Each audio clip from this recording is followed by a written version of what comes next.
आं गिबियावनो दावहारु गारला बाथा बसुमतारीनि सोरगोआरि जि जिउ सोलेर बिनि अराय आलो गोजोननि थाखाय अबंलावरनि खाथियाव आरज गाबदों आरो बिथाङा अराय सम सोरगोआव आलो गोजोनै थाथों आरो नखरजों लोगोसे दुलाराय बर' माहारिखौनो सोरगोनिफ्राय अराय सम बोर सारस्रि हरबाय थाथों, थुलुंगा हरबाय थाथों।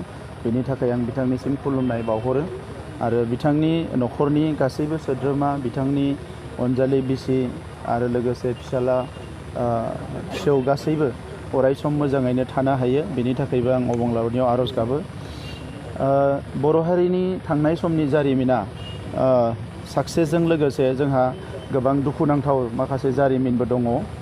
दा बे जोंनि गिबि सिरिनि जिखिनि दैदेनगिरि बिथांमोन, जायफ्रा बर' माहारिखौ बुहुमाव गेरेमसा माहारि महरै गायसननो थाखाय गोबां सुगोनां लामाजों आगान सुरनानै सानफ्रोमबो जिउआव माखासे चेलेन्जेसफोरखौ फेस खालामनानै बर' हारिनि इयुननि थांना थानांगौनि थाखाय माखासे थासारिखौ दानानै दोनलांबाय।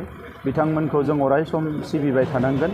बिथांमोना जोंनि माहारिनि सासे अलंबार, जों बिथांमोनखौ अराय सम मान होनांगोन।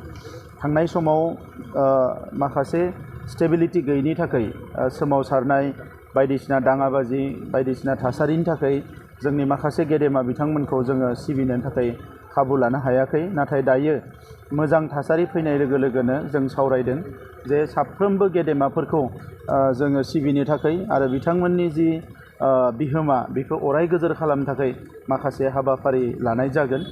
आरो बिनि थाखायनो जोंहा क'क्राझारनि MLA बिथांजों थांनाय बोसोरावनो सावरायनानै जोङो बिनेश्वर ब्रह्म बिथांनिफ्राय जागायनानै सुबुंथिनि थान्दै बिथांनि मुसुखा गायसननाय, बिरसिला गांनि मुसुखा गायसननाय, दा बिनि उनाव जोंनि सानै जोंहा रामफलनिफ्राय जोबोद गोजौ थाखोनि दैदेनगिरि गारला बाथा बसुमतारी आरो लोगोसे कनकेश्वर नार्जारी बिथांमोननिबो मुसुखा गायसननो थाखाय थिग खालामनाय जादों। आरो बेजों लोगोसे जोंहा गुबुन गुबुन जि दैदेनगिरि बिथांमोन दङ, बिथांमोनखौबो जोङो अराय गोजोर खालामनो थाखाय माखासे हाबाफारि लानाय जादों।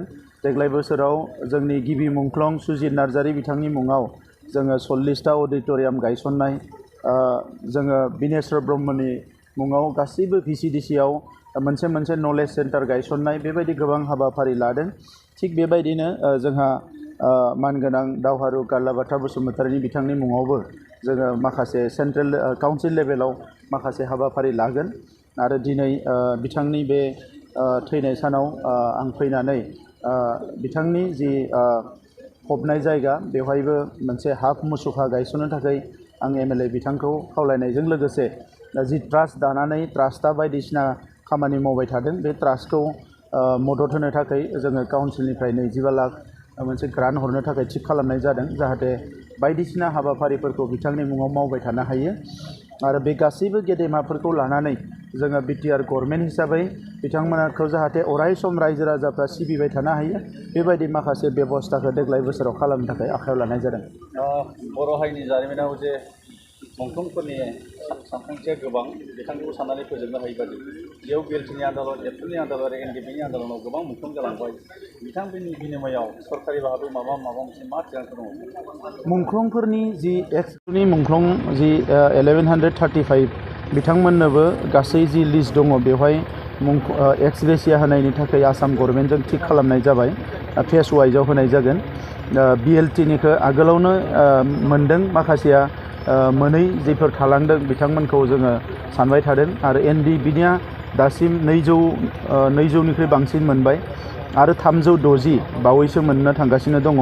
जिखिनि स्क्रुटिनि खालामदों, स्क्रुटिनि जाबा बेखौ होलांबाय थानायनि थाखाय बेबस्था लानाय जादों। बेवहाय आसाम गभर्नमेन्टआबो जेबो उसुबिदा गैया, जोंहाबो जोंनि फारसेनिफ्राय नारसिननाया अराय सम दङ।